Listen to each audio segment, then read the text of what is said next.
What's up, everybody, and welcome to ITG Daily, the show that brings you the hottest in gaming news. I'm Drew Bosley. You can find me on Twitter at ArtisticGamer28, and that's the one, the only, is Scott Savage. Find him on Twitter at Savage. Scott, welcome back to the show, buddy. What's going on? Oh, I've been taking a trip down memory lane, playing some Command & Conquer, or Red Alert. It's been so long. Dude, how old is that now? Oh, I don't even know. I want to say it's almost 20 years. Oh, wow. That is definitely a trip down memory lane. Huh, man, we're getting into something this week for the show that's going to be a trip down memory lane too, but that's for a different story. And in a couple weeks, we can tell you about it. So until then, Scott, coming up on today's show, PlayStation celebrates 5 years of, you ready for this? PlayStation VR. Dude, it's 5 years already. Oh, wow. Man, time is just moving at a crazy rate. And to think that PSVR has been around for that long, I hope they're continuing to make more things for it. I really just want to see that welcome. Absolutely. There's a lot going on in there. And we're going to have PlayStation VR too. So we'll be getting into that maybe next year. I don't know. We'll see when they're going to do that. Epic finally admits it copied Among Us. No kidding. Man, an Undead Labs founder announces a new studio. Dude, let's get into the world of PlayStation VR because I'm a big fan. I like PlayStation VR. I'm a huge fan of it, and where they're moving forward, I think, is the next biggest thing. But for now, they're celebrating 5 years of PlayStation VR. Today marks the 5th anniversary of the day PlayStation VR was introduced to the world, and we want to take a moment to thank all of our fans and our talented development community for embracing this platform and supporting PSVR throughout the years. This was over on PlayStation Blog, by the way, if you want to check that out. It's amazing to see how virtual reality has really established itself in these past 5 years as a platform for gaming, and we're pleased to have PSVR play a big role in VR's growth. I think it has helped to a certain extent. We have seen a lot of the limitations behind the PSVR platform just because of the Move ones, right? Where you see the iterations being made by HTC as well as Oculus and the controllers they have versus getting stuck with just buttons, right? I think that's the biggest advantage moving forward. Other than that, maybe just the screen door effect, but keep in mind this is a very early model of VR.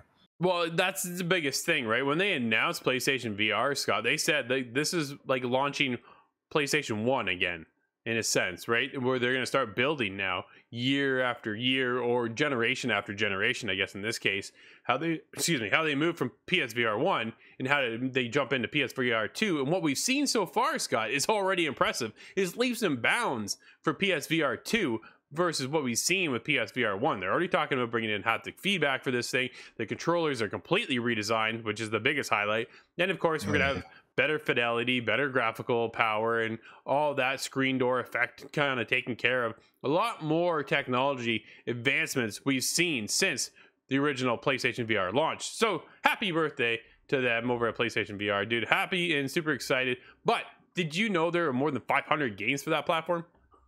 Whoa, I did not. No, I was like, what? I've played maybe 3 or 4 of them, and that was all I've dabbled in. Actually, I think one of those games was played in your living room. That would be correct. Absolutely has. Yep. Since the PSVR launch, we have seen a diverse range of unique experiences that showcase a sense of presence we set out to achieve with this platform, including critically acclaimed games such as thrilling in sights and sounds action shooter Res Infinite, the epic rescue mission platformer Astrobot Rescue Mission, which is a fantastic game, dude, and the stealth action of Hitman 3. Like, dude, there's a huge variety just right there in those 3 titles alone of what you can experience in the world of VR.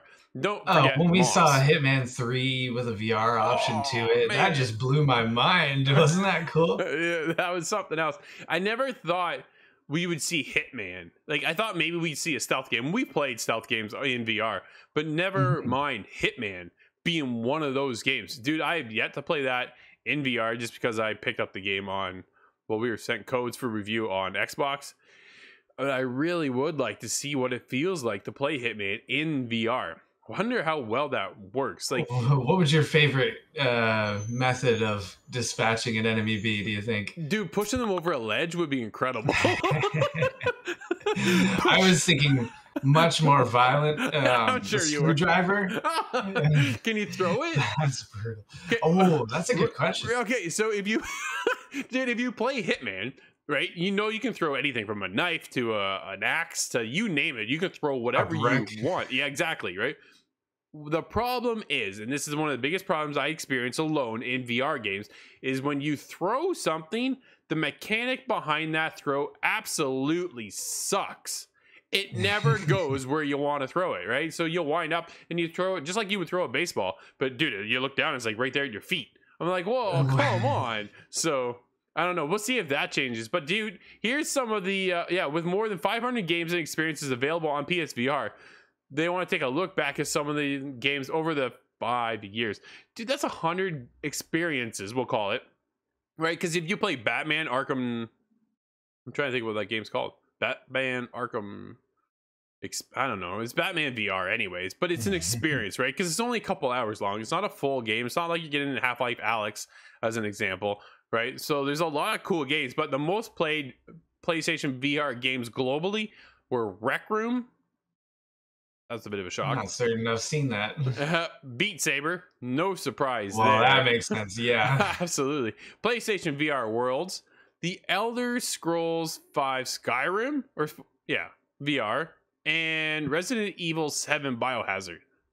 Oh man, that in VR would absolutely blow my mind. No thanks, man. I couldn't do it. Yeah, you would not make much more than 10 minutes in that one. Not a chance. I played The Walking Dead in VR, and it was one of the creepiest experiences I've ever had. They come up behind you, dude, and you can feel like they're there because you're in VR. You get such a different experience because if you play it versus a flat screen versus VR, like your surroundings are way different in VR because as you pan around, you can see absolutely everything, but you can also hear them behind you, dude. Like the hair on my spine would just like, and it was what an experience. Yeah, I don't want to do that again. Not at all, dude. Let's get into. Okay, I'll take those ones. Yeah, I'm glad you do because that's the thing I like about our team, right? Is that we all play similar genres, but we all play different genres as well. So I don't like the spookies, you and Nate do like the spookies, Corey and I don't. You and Corey like the old school stuff, so you guys play that. Like I'm stealth games, so you and I can play that. Like there's just a whole variety of what we cover, which is awesome to have such a diverse team. But dude, let's get into what's going on with Epic because this is just no kidding. Like apps, man, come on. Speaking of the lack of diversity. Oh, Epic finally admits Fortnite's Imposter mode was inspired by Among Us. No kidding. Inspired is one way to put it. Oh, right? Yeah, it's more like copy and pasted. This comes from Stephanie over at VG247. Fortnite's Imposter mode was indeed inspired by the popular indie game Among Us. The game's official Twitter account has admitted. Well, it took them long enough. The initial tweet brought to attention the fact Fortnite's mode now contains a new role bias feature which allows you to decide between being an imposter or an agent when playing public or private matches. The most recent update, version 18.20. Holy. Right? Yeah. Also added an imposter playlist with open voice chat. I think that's cool, man. In today's tweet, Epic said the mode was inspired by the hit Among Us game. If those who jumped into that game and they immediately started playing the imposters mode knew exactly where this game came from. Like, oh yeah, even just named the imposter. I think that's a signature enough. Absolutely. So from there, it went on a further tweet, and it would like to get together with Inner Sloth on something fun sometime. So okay, let's back this up, because back in August, Inner Sloth's community director Victoria Tran said that the indie studio did not work with Epic on the mode, although it would have liked to. They just plain came right out and copied the game, due to the point where Inner Sloth themselves, the team on the game Among Us, were tweeting out, we had nothing to do with this. They even copied it right down to like the whole map layout design. They didn't change that up. Like, man, there's a lot of things going, come on, really? Like, you took a small team's idea and put it into one of the biggest games in the world and didn't even ask for any Now, input, let me insight, remind help, everybody that nothing. the whole initial idea of Fortnite may have been originally an original idea, but then it copied what PUBG did almost Exactly. exactly, to the point where I was laughing the first time I brought it up. And it's just, I want to see what they can do in original space with Fortnite. It's such a giant Yeah. game. Epic is obviously capable of supporting it and keeping it going. So It was great. what are they going to do next? You know, I'm worried they're going to we'll enter a new kind of fad of video games, and Fortnite will be shortly behind. We'll see, right? Because when Fortnite originally launched, it was Save the World, and Save the World couldn't save itself, to be honest. Yeah. And it just didn't work, right? They came out and said, well, you know, we're fans of PUBG. We like what they're doing. We think it's really cool. They incorporated that into Fortnite, and it exploded. Dude, it took the world by storm, and to a point where PUBG Corp wanted to sue Epic Games for stealing their game mode. Yeah. And now the same situation comes up where Epic takes Innersloth's idea of Among Us and incorporates that into their game. So coming from Save the World to then copying 2 other companies to create something else, it's just, it takes a juggernaut to come in and just undermine, in a sense, and take away something like it was not even their idea. And it's unfortunate for Innersloth. I feel awful for the team over at Innersloth. Dude, I'm an artist, and I know people who've taken my artwork because I post my pictures, right? And I've known of them taking my stuff. I'm like, yo, that's mine. So I can only imagine how they would feel here being Innersloth and having such a huge runaway success after basically what essentially was the game was already out for 2 years. And then all of a sudden it kind of hooked everybody. And then we all jumped on it, had a great time. Dude, we played it on the show. It was a fantastic time. But then Epic comes in and then takes the game mode themselves. I'm like, come on, guys. They must have a very solid legal team over at Epic. That's the other side of it, right? When you can battle up against Apple, I'm pretty sure your team is pretty well off and well handled. So it's just, there's nothing you can do. Like, I don't know what else they can do. When you steal my artwork, you stole my artwork. There's not really much I can do about it. It sucks. Honestly, it just sucks. Other than you must demand that your signature goes along with the piece. Well, you know, some recognition to it at least would have been nice, but they didn't come out and do that. They just took the game mode, put it into their game. My kid comes up to me and says, hey, Dad, did you see this? There's imposters mode in Fortnite. It's Among Us. I went, you're kidding, right? He goes, no, I'm serious. It is. I went, oh, wow. Nothing said. Then that's what I said. Victoria comes out and she says, yeah, we had nothing to do with this. They just essentially took our idea. And it's going to be real fun when Skate 4 finally drops. And then we get that in the form of Fortnite. It's unfortunate. But at least they've finally come around to rectify some of the situation. And maybe now Innersloth can get in with Epic Games a little bit to redesign maybe some of their own aspects. And they can go back and forth. Dude, if they can incorporate Jonesy into Among Us, I think that would be a great addition over there. And if they can incorporate some of the Among Us characters into the world of Fortnite, like, there's a lot they can do and work together with. And essentially, honestly, if they would have done that in the first place, Scott, people wouldn't have been so annoyed. Innersloth wouldn't have been so frustrated and upset, right? Like, it's just, how about you reach out to them first before just taking their stuff?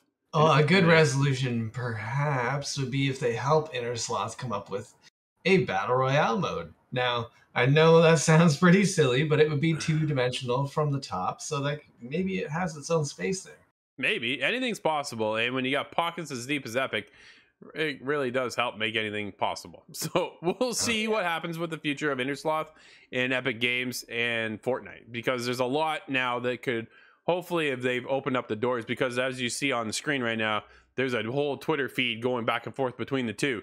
And it's cool to see that they're finally coming around, and Innersloth will have some kind of recognition here, at least the recognition that they deserve, Scott. Oh, yeah. All right, buddy, let's get into something that's rather exciting. This is ArenaNet and Undead Labs founder Jeff Strain announces Possibility Space, a new distributed game development studio. Industry veterans from Double Fine, Electronic Arts, Magic Leap, Oculus, Ubisoft, Vice, Valve, ArenaNet, and more joined the innovative studio. Jeff Strain, co-founder of ArenaNet, Guild Wars, acquired by NCSoft a long time ago, and founder of Undead Labs. You know Undead Labs as the team behind State of Decay. Yeah, buddy. That's it's pretty cool. And then, of course, then State of Decay acquired by Microsoft. So now things are changing once again for Jeff. He is happy to announce a new studio, Possibility Space. Possibility Space is built around an innovative model where game developers can create shared human experiences in an ambitious, physically distributed studio. The whole physically distributed kind of baffles me a little bit there, Scott. Well, I think it's a call out to those people that really enjoy physical media. I am one of them, but this seems a little bit too much like a record. CD, then, because the whole world's so moved on. Well, that's just it, right? We're such in a digital space, and I remember the battle that people were putting up that they don't want to go digital. What if we lose this, that, and the other? And I absolutely understand where you're coming from. What if Xbox requires an update, constant connection? Oh man, they backpedaled on that one because nobody wanted that. That's just it, right? I think like if we can get the public's opinion on all of this stuff with the digital and non-digital, and have like we have collectors that are out there, like you can obviously see the stuff behind me. I'm a collector. Those are statues, those are figures. But when it comes to World of Games, dude, the last thing I want is a giant massive wall of all these discs that I have to I have about a pallet amount. Oh man, I don't want that, right? I don't want that physical edition anymore. I'm quite happy with getting my code and downloading that, or just buying the game online and downloading it that way. It just makes my life a lot easier and a lot less cluttered. I think is the biggest thing, right? But Strand is joined by an exceptionally experienced team of individual veterans. Dude, they're everything from Campo Santo to Valve to Waypoint Media, Friends at the Table podcast, Ubisoft, Insomniac. The list goes on and on and on. This is a stellar team. Definitely curious to see what they're going to create. We have a quote here. It says, quote, "We felt this was the right time to create something new. A studio built from the ground up to embrace evolving needs and perspectives for both players and developers," said the founder, Jeff Strain. Like many others, the past year has been a fraught time for me. While I am grateful that my family is safe, and the anxiety, fear, and isolation of the last 18 months has been almost unbearable at times, the fear and isolation was the catalyst for Possibility Space, a modern kind of game studio where we are creating a joyful game that's been in my dreams for years. I'm delighted and grateful for the team that has been chosen to share in this vision and bring it to life. Dude, I'm wondering, so he says a joyful game. This guy is one of the developers behind State of Decay. so he's going from one extreme into the next. So I'm curious to see what he comes up with. But they're also the point of, they're based out of Louisiana, but there are developers from all over the world coming in to work on this game. You no longer have to go to the studio space. The way the indies have been working for so long, Scott, is that they all work over here, over there, over there. And Jeff is now taking that into the account too when building this studio, is that you don't need to be all in one space to do that. We're kind of like how we do our show, Scott. You're off elsewhere and I'm here, and Nate's over at his house. I'm on the side of a highway, and sometimes we wonder. Yeah. Oh, I wake up every morning to speeding vehicles. That's just the life I live now. But no, it's interesting to see that this is a development team that's seemingly an A team of all-stars. So I'm really excited to see what they produce, and give them a couple of years. They're just announcing a studio now, but I want to see what it can be put together with people remotely and the kind of talent that there is. Well, this talent should be producing something incredible. But yeah, like you say, right? They just announced a studio. So now you can expect to see the game in what, 3-4 years as an announcement, with another 2 to 3 years before we actually see the game. That's just seems to be the way the life cycle works, right? If they're going for this big ambitious game, maybe they aren't. Maybe they're going for something smaller that they can produce in like 2 or 3 years. That would be cool too. So I don't know. We'll see what happens. But man, they got one heck of a lineup of developers here. This is cool. Very cool to see. Scott, because of that pandemic, we've seen a lot of things happen. And in the US, gaming has lost half of the audience gains it made in 2020. That's no big surprise. The NPD, while pandemic participation boosts decline, spending on video games continues to grow. This comes from Jeffrey Russo over gamesindustry.biz. It's well established that more people started playing games when the pandemic hit, but a new report by the NPD group suggests a chunk of those gamers have moved on. Dude, I'm not really that surprised. Are you? No, not exactly. I've spent the last year, just like everybody else, playing a huge amount of games. Yep. But as workplaces open up and everybody kind of returns to a normal life, at least in baby steps, Sure. there's not as much time to spend on the consoles. A lot of people have their life to kind of reclaim, so it makes a lot of sense. No, but there is still spending on video games continues to grow because everybody got their little trial in. And now they've realized, hey, this is a big industry for a reason.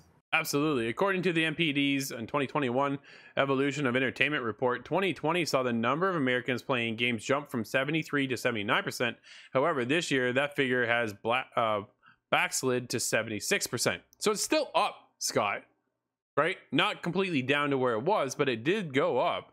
Well, up from previous years. In spite of the audience decline, the NPD found spending on US games is up 35% for the 6 months ended July 2021, a comparable that includes more than a month of pre-pandemic time from early 2020. Additionally, time spent playing games has continued to increase throughout the pandemic, hitting an average of 16.5 hours weekly this year. That's up from 14.8 hours a week in 2020 and 12.7 hours a week in 2019. Oh, I never considered how many hours I play per week, but these look like rookie numbers. That's well, that's the biggest thing, right? Obviously, for us, what we do here at the show, inside the game, is a lot different than your average. Like my brother playing after he gets home from work could be a couple hours here, a couple hours there.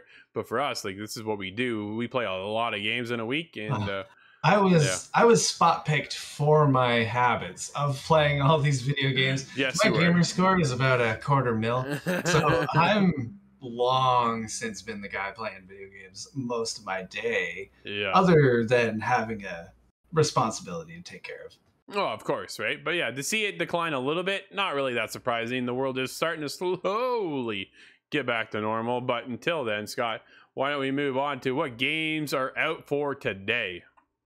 Well, we have Dungeon Encounters on the PlayStation 4, the Switch, and the PC. We have the Jackbox Party Pack number 8, and that's on PlayStation 4, 5, Xbox One, XS, PC, and the Switch. And lastly, we have the Rift Breaker, and that's on PlayStation 5, Xbox Series consoles, and PC. Very nice. Those guys don't look too friendly. The cloaking field was invented for such situations. We won't pass them with invisibility. Ooh, I've got an idea. Bouncing projectiles mod, Mr. Riggs. Splendid, Ashley. Let's carry on. That's a thick jungle. Let's try this one. Fresh from the armory.